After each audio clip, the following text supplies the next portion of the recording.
में आपका national in Europe, और सेकंड आपका उसमें यूनिट 3 में पॉलिटिकल साइंस में आपका what is democracy, why democracy. Okay, अब इसका चैप्टर नंबर, वैसे तो जो मैंने न्यू सिलेबस में वो चैप्टर नहीं है आपका, है ना, जो मैंने करा दिया वो वाला, तो छोड़िए इसको। तो ये भी आपका हिस्ट्री का लास्ट है चैप्टर यूनिट 1, हिस्ट्री का चैप्टर 1 आपका, chapter 2 sorry nationalism in India, Bharat में नेशनलिज्म। मैंने तो उस दिन नेशनलिज्म टेंशन में बताई थी, अभी 2-3 दिन पहले जो कुछ बच्चे आए थे वो हैं, ठीक है। अब स्टार्टिंग में देखो, आज हमारा टॉपिक 1 तो नहीं है, बुक में ही है, बुक में तुम्हारा टॉपिक नंबर 2 है, सॉरी 3 है ये, लेकिन बोर्ड के अकॉर्डिंग मुझे टॉपिक 1 और 2 लिखा है मैंने आपको समझाने के लिए, क्योंकि जो हमारा नेशनलिज्म इन इंडिया का चैप्टर है हमारा, इसमें जो टॉपिक 3 है वो हमारा रोलेट एक्ट, रोलेट एक्ट, यानी मैंने तो कुछ दिन परसों 2-3 दिन पहले तुम्हें बताया था कि 1915 में गांधी साउथ अफ्रीका से आए, ओके, तो हमारे लीडर बने न्यू लीडर। उसके बाद 16 में 17 में 18 में उन्होंने सत्याग्रह के माध्यम से कहाँ उन्होंने एक्सपेरिमेंट किए, कहाँ वो गए, ओके। तो थोड़ा सा मैं मैप के थ्रू थोड़ा सा आपको मैं बता दूँ। 1915 में वो साउथ अफ्रीका से आए, तो 1916 में वो चंपारण बीघा,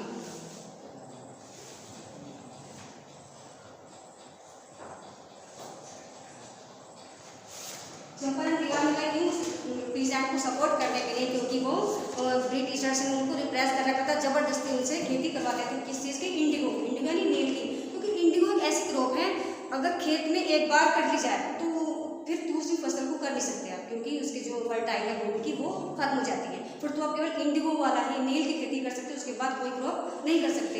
इसलिए हमारे पीजेंट बहुत परेशान थे ब्रिटिशर्स से, तो हमारे गांधी जी वहाँ पर गए और उन्होंने पीजेंट को सपोर्ट किया और ब्रिटिशर्स को समझाया, उन्हें ये एहसास दिलाया कि तुम्हारी जो बात है वो गलत है, तुम गलत कर रहे हो, अनजस्ट की तरीके से तुम चल रहे हो, जबकि पीजेंट को आप इतना मत दवाइए, ओके। दूसरा जो एक्सपेरिमेंट गांधी जी का वो था खेड़ा डिस्ट्रिक्ट में, खेड़ा था गुजरात में, देखिए गुजरात में यहाँ पर भी हमारे गांधी जी एक्सपेरिमेंट करने गए, यहाँ पे पीजेंट को सपोर्ट करने के लिए गए, क्योंकि यहाँ पर जो क्रॉप थी वो फेल हो गई थी, भोजन की कमी हो गई थी, फसलें नहीं हुई थी, इसलिए लोगों के क्या पास क्या था, खाने के लिए भोजन नहीं था, भूखे मर रहे थे, वो नहीं था कुछ खाने के लिए, ओके। तो केवल फॉर्मली बता रही हूँ, डिटेल्स नहीं बताऊँ, इस चीज़ को इसको बता चुकी हूँ। खेड़ा में गए, खेड़ा डिस्ट्रिक्ट गुजरात में गए, वो नंबर 3 वो गए, बाद में अहमदाबाद, ठीक है। ये अभी इस बार भी आपको बोर्ड में आया था कि आपका अहमदाबाद किधर है, तो आप बिल्कुल ध्यान से देखिए, कोने के ऊपर आपको अहमदाबाद थोड़ा सा डिस्टेंस लेके आपको अहमदाबाद फिल करना होता है कि मैप में, बोर्ड में मैप में फिल करने के लिए आए, इस बार भी 1 नंबर पे आपको मैप में आया था, ठीक। तो अहमदाबाद का न्यू नेम गांधीनगर, ओके। तो ये था आपको अहमदाबाद।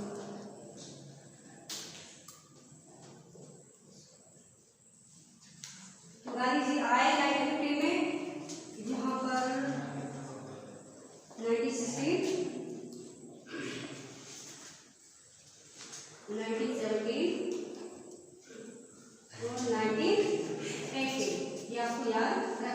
16 में वहाँ गए, 17 में वहाँ गए, 18 में वहाँ गए, तो उन्होंने सत्याग्रह अपनाए, सत्याग्रह के माध्यम से, यानी सच के माध्यम से ब्रिटिशर्स को एहसास दिलाया कि तुम गलत तरीके से अपनी बात बनवा रहे हो, जबरदस्ती का काम कर रहे हो, इसलिए उनको सच मानने के लिए तैयार करवाया। ऐसा नहीं है, वो उनका जो क्या था, बेसिकली प्रिंसिपल्स क्या थे गांधी जी के, क्या थे, ट्रूथ एंड नॉन वायलेंस, क्योंकि वो सच्चाई और अहिंसा के बल पर ब्रिटिशर से वो लड़ना चाहते थे, ना कि फोर्स के बल पर, किसी युद्ध से, झगड़े से, मारपीट से, ऐसा वो नहीं चाहते थे। तो आज का जो टॉपिक है हमारा, वो हमारा रोलेट एक्ट। रोलेट एक्ट क्या है, ये एक ऐसा कानून था, एक ऐसा लॉ था ब्रिटिशर्स के द्वारा बनाया गया।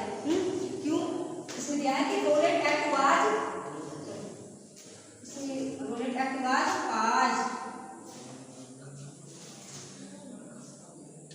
इन 1990, यानी रोलेट एक्ट कब पास किया गया, 1919 में, किसके द्वारा, इंपीरियल लेजिस्लेटिव काउंसिल के द्वारा। ये किसकी थी, ब्रिटिशर्स की, अंग्रेज की थी। तो 1919 में किसी गवर्नमेंट थी हमारे देश में, ब्रिटिशर्स की, अंग्रेजों की थी। तो उन्होंने एक ऐसा कानून बनाया 1919 में कि रोलेट एक्ट उसको नाम दिया। तो फिर क्या था, Indian members opposed it, Indian members जो हमारे भारतीय जो लीडर्स थे, जो मेंबर्स थे, जो रिवॉल्यूशन में नेशनलिज्म में पार्टिसिपेट कर रहे थे, तो उन्होंने इसका अपोज किया, इसका रोलेट एक्ट का। क्यों,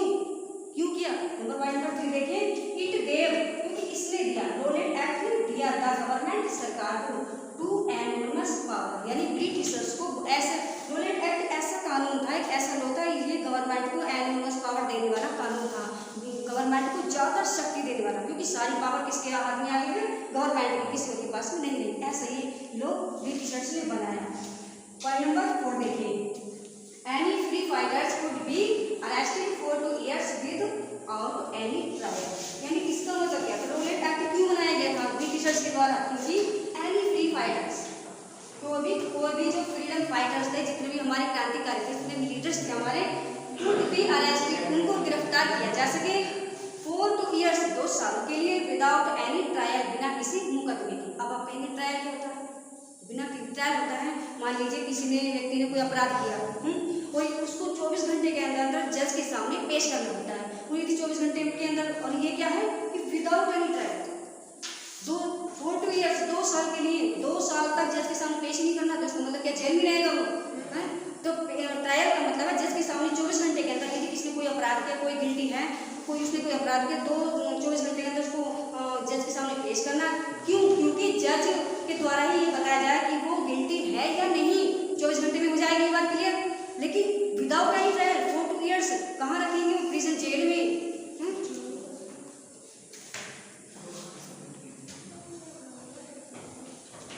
जेल को जेल लिख सकते हो, प्रिजन भी बोल सकते हैं। तो ये एक ऐसा कानून बनाया था ब्रिटिशर्स ने। तो ये क्या था, क्या कहेंगे आप इसको सुन के, बिना किसी गलती के, बिना किसी कारणवश, मान लीजिए कोई पड़ोसी उठ के तुम्हारे गाल पे 2 चपत लगाए, आपको कुछ नहीं पता, कोई गलती नहीं हमारी तुम्हारी, और तुम्हारे 2 चपत लगा दे कोई आके, तो क्या आप गुस्से में भड़कोगे? नहीं, गुस्सा आएगा, है ना, रिएक्ट करोगे एकदम तुरंत। तो क्या उसी तरह इस रोलेट एक्ट ने ऐसी गतिविधि उत्पन्न की, तो इस कारण उन्हें हमारे क्या हुआ, फ्रीडम जो फाइटर्स थे हमारे, उनको गुस्सा आया, क्रोध आया। फिर क्या हुआ कि 6 अप्रैल 1919 सत्याग्रह डे वाज ऑब्जर्व। क्या हुआ, तो गांधी जी जो हमारे नए लीडर थे वो आए, उन्होंने देखा ये सब, तो उन्हें भी गलत लगा, बुरा लगा कि तो अनजस्ट लॉ है ब्रिटिशर्स के द्वारा।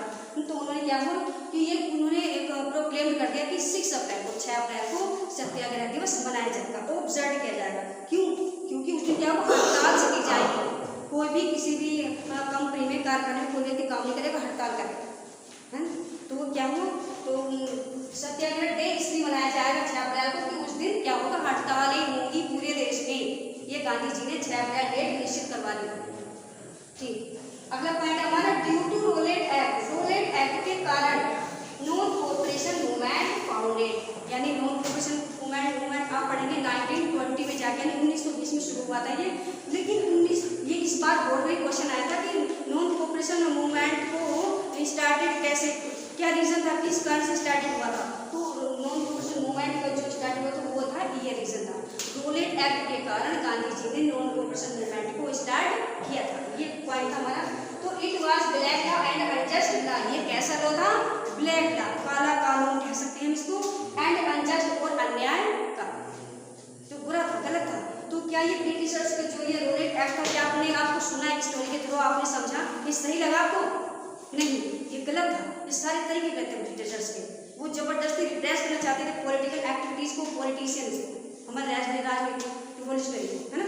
तो उसके बाद ये 2 टॉपिक्स मैंने इसलिए पास रखे क्योंकि ये टॉपिक्स भी इसी से जुड़ा हुआ है, वरना एक टॉपिक आपको पर डे पढ़ाया जाएगा।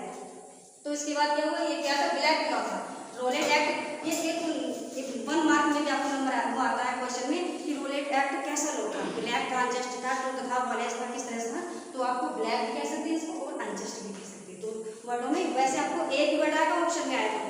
ठीक, तो अब हम बात करते हैं टॉपिक नंबर 2, यानी बुक में आपका टॉपिक नंबर 4 है, लेकिन बोर्ड पे आपको टॉपिक नंबर 2 मिल गया। तो क्या है, जलियांवाला बाग मासाकर। जलियांवाला बाग मासाकर मतलब हत्याकांड, इसके बारे में आप, ये बहुत ही मस्ट इंपॉर्टेंट टॉपिक आपका ये। इन 2 टॉपिक से हर साल long question, short question objective जरूर आता है, तो इस बार ध्यान से लेना इसको। तो ये अभी 2 टॉपिक जो है 8 और 9 ये जो पॉइंट है, यदि किसी टॉपिक से रिलेटेड है, हिसाब सुन सकते हैं। फिर क्या हुआ इसके बाद, नंबर 1 ऑन 10 अप्रैल 10 अप्रैल, यानी स्टार्टिंग कहाँ से हुई, 6 अप्रैल से, है ना। फिर क्या हुआ, 10 अप्रैल पुलिस फायर, यानी 10 अप्रैल को पुलिस ने फायर कर दिया, पुलिस ने गोली चला दी अपॉन द पीसफुल प्रोसेसन, एक शांतिपूर्वक जुलूस पर। कहाँ, अमृतसर। अब आप कहेंगे अमृतसर का, चलिए पहले इसी बात को समझ लेते हैं। मैप देख लो, देखिए मैप आपको बार बार बना के नहीं समझाया जाएगा, एक बार समझाया जाएगा, आप देख सकते हैं। लेकिन बिल्कुल जब भी यहाँ से मुड़ के ये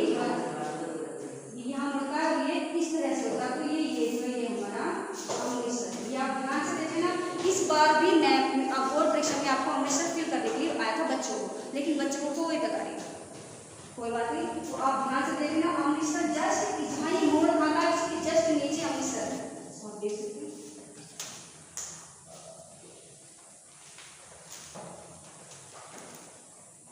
अमृतसर कहाँ है? पंजाब में, पंजाब राज्य में।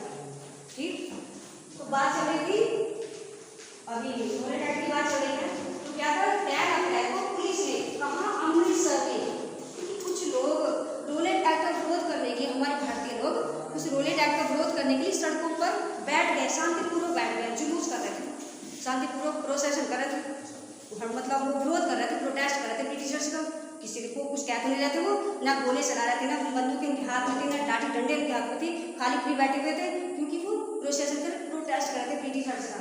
तो क्या था, पीसफुल, एक शांतिपूर्ण का जुलूस, वो बैठे थे जुलूस में। तो पुलिस ने क्या किया, फायर कर दिया, गोली चला दी उन पर, उन शांतिपूर्वक बैठे हुए लोगों पर।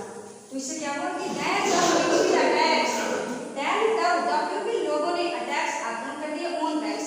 इस बात से नाराज होकर गुस्से में हमारे देश के लोगों ने सारी इंसाइड आइडिया सारी नॉर्थ इंडिया में ज़्यादा इन्वॉल्व हुई है, ये साउथ इंडिया में इतनी नहीं, जितनी नॉर्थ इंडिया में सारा ये मूवमेंट चले गए। तो क्या था कि यूपी में लोगों ने अटैक्स कर दी बैंकों पर, रेलवे स्टेशन पर और पोस्ट ऑफिस पर।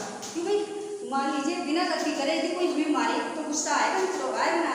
उसी तरह हमारे देश के लोग भड़क गए तो गुस्सा आ गया, तो उन्होंने लोगों बैंक को नष्ट कर दिया, तोड़फोड़ कर दी, रेलवे स्टेशनों पर तोड़फोड़ कर दी बहुत ज़्यादा, और पोस्ट ऑफिसों को में भी सब बर्बाद कर दिया। आगे देखिए पॉइंट नंबर 1, कौन 30 अप्रैल को ये लास्ट फ्रॉम किया था। सर जी वीडियो बन रही है,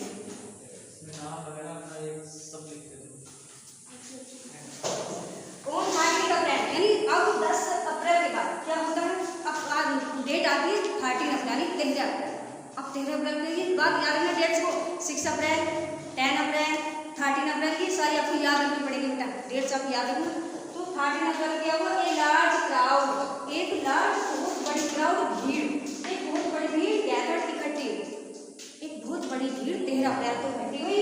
कहाँ, on ground of Jallianwala Bagh इन अमृतसर पंजाब के अमृतसर में एक बहुत बड़ी भीड़ इकट्ठी हुई। क्यों, क्योंकि वहाँ पर क्या था, सम पीपल अटेंड, कुछ लोग अटेंड वहाँ उपस्थित हुए बैसाखी फेयर, क्योंकि यहाँ क्या था अमृतसर में उस समय बैसाखी का मेला लगता था अमृतसर में। तो कुछ लोग तो बैसाखी का मेला देखने आए थे, कुछ लोग वहाँ वास्तव में प्रोटेस्ट करने आए थे, विरोध करने आए थे। क्यों, क्योंकि जो पीसफुल प्रोसेसन था फायर कर दिया था पुलिस वालों ने, उसका विरोध करने के लिए, प्रोटेस्ट करने के लिए ब्रिटिशर्स का। तो दोनों तरह के लोग फेयर में मौजूद थे। कुछ लोग इतने अनजान थे, अनअवेयर थे, उन्हें यही नहीं पता था कि यहाँ पर कुछ होने वाला भी है। वो तो मेला देखने मौज मस्ती करने जा रहे थे, हम तो मौज मस्ती करने जा रहे, मेला देखने जा रहे हैं, हमें क्या लेना, कुछ भी, चाहे अंग्रेज कुछ करें या भारतीय कुछ करें। और कुछ लोग ऐसे थे जो प्रोटेस्ट वास्तव में कि मेले में हम जा रहे हैं, लेकिन अंग्रेज को प्रोटेस्ट हमें करना ही है, विरोध करने के तरीके से।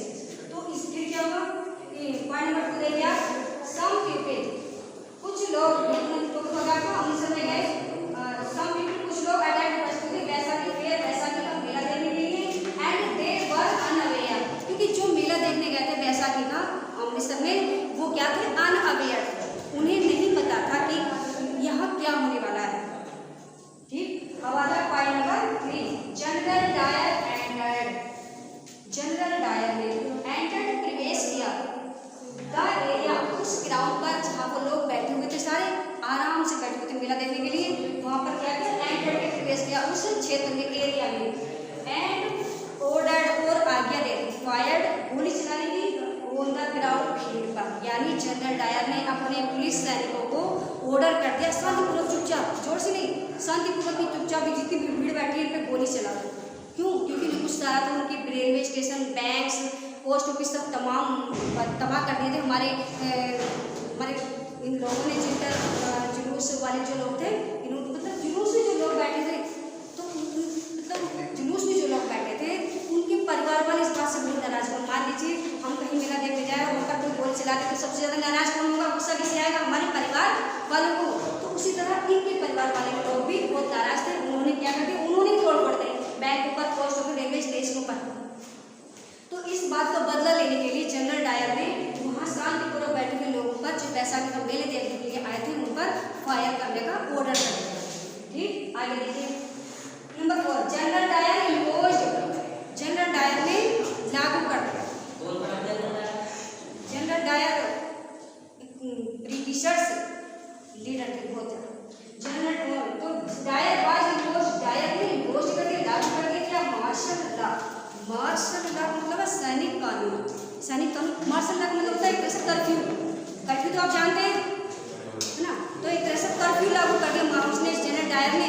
लेकिन इस बात का किसी को नहीं पता था, जो मेले में थे, मेले में नहीं देश में किसी भी व्यक्ति को नहीं पता था कि मार्शल लॉ लागू इम्पोज हो चुका है। कर्फ्यू में आप घर से बाहर नहीं निकल सकते है ना, कहीं खड़े नहीं हो सकते, भीड़ लगा के इकट्ठा होकर नहीं, गैदर होकर नहीं खड़े हो सकते। तो वही जनरल डायर ने ऑर्डर कर दिया कि मार्शल लॉ को इम्पोज कर दिया, लागू कर दिया कि कर्फ्यू लगाया जाए, कोई भी घर से बाहर न निकले। उसके बाद उनका point 5, Rabindranath Tagore. Martial law के लिए क्या हुआ, उससे वो ग्राउंड पर बैसाखी फेयर में वहाँ पर एक बताया जाता है कि वहाँ पर एक कुआं भी था, जो लोग अपनी जान बचाने के लिए उस कुएं में कूदने शुरू हो गए। लेकिन 2 कूदे, 4 कूदे, 6, 8, 10 जैसे कूदते रहे, जो नीचे दब गए लोग वो उनकी डेथ हो गई। तो कुएं में बहुत सारे लोग अपनी जान बचाने के लिए कूदे, लेकिन क्या हुआ, उनकी सबकी डेथ हो गई। जो भाई नीचे दबते रहे, ऊपर से कूदते रहे, तो उनकी सबकी डेथ हो मर गई। तो क्या था, बहुत बड़ा हत्याकांड है, इसलिए चलिए आज भी है बाग क्या है, पार्क है अपनी तरह से। उस पार्क को आज भी है पंजाब में, अमृतसर में हो, तो इसलिए इसको मैसेज कहा जाता है। बहुत बड़ा हत्याकांड, यानी कई सौ लोग इस हत्याकांड में मारे गए। ठीक, तो इस हत्याकांड से दुखी होकर रविंद्रनाथ टैगोर रिटायर्ड। रविंद्रनाथ टैगोर ने रिटर्न वापिस कर दी क्या, नाइट क्या होता है, एक सम्मान देने वाली उपाधि होती है। मतलब ब्रिटिशर्स ने रविंद्रनाथ टैगोर को सम्मान करने के लिए नाइट की उपाधि दी थी, इसलिए रविंद्रनाथ टैगोर ने इनको रिटर्न कर दी। क्यों, कि इन द प्रोटेस्ट विरोध में, इन द इंसाइडेंट, इस घटना के विरोध में उन्होंने अपनी नाइट की जो उपाधि थी उसको वापस ब्रिटिशर्स को कर दी। Point number 6, Mahatma Gandhi Cardone movement. अब जो महात्मा गांधी मूवमेंट चला रहे थे सत्याग्रह वाला, रोलेट सत्याग्रह जो चला रहे थे, वो गांधी जी ने कार्ड आउट कर दिया, बंद कर दिया। क्यों, इतना बड़ा अहिंसा, इतना बड़ा वायलेंस होने के बाद उन्होंने सोचा कि नहीं, अब नहीं, वरना इतना बड़ा हत्याकांड हो गया, इतनी बड़ी घटना घट गई, अब मूवमेंट करने से कोई नहीं, बंद करो। लोगों को जब तक ट्रेंड नहीं किया जाए, जब तक मुझे कोई मूवमेंट नहीं करना। मुझे पहले, क्योंकि गांधी जी चाहते थे कि नॉन वायलेंस तरीके से मूवमेंट हो, लेकिन लोग क्या थे, अपने तरीके से मूवमेंट करते थे, आंदोलन कर रहे थे, गुस्से में तोड़फोड़ कर रहे थे, मारपीट कर रहे थे। गांधी चाहते थे कि बिना मारपीट का, बिना लड़ाई झगड़े के ही बात सुलझ जाए, ब्रिटिशर्स यहाँ से चले जाए, इस बात को सोल्व करने के लिए। तो इसमें मैं आपके थ्रू आपको मैंने जो 4 पॉइंट बताए, इसको आप याद रखना अच्छे से। यदि आपको कोई कुछ पूछनी हो तो कोई आप कुछ सॉल्यूशन, कोई सवाल आ रहा तो आप तो पूछ सकते हैं। खेड़ा ये बेटा गुजरात में, ये ना गुजरात, गांधी जी ने खेड़ा गए थे 1970। ओके, ये आप 16, 17, 18 और ये काफी हटता है 1990। ये अमृतसर वाली जो इंसाइडेंट है वो 1990 की है, 1919 की। ओके, कब डेट क्या है, 13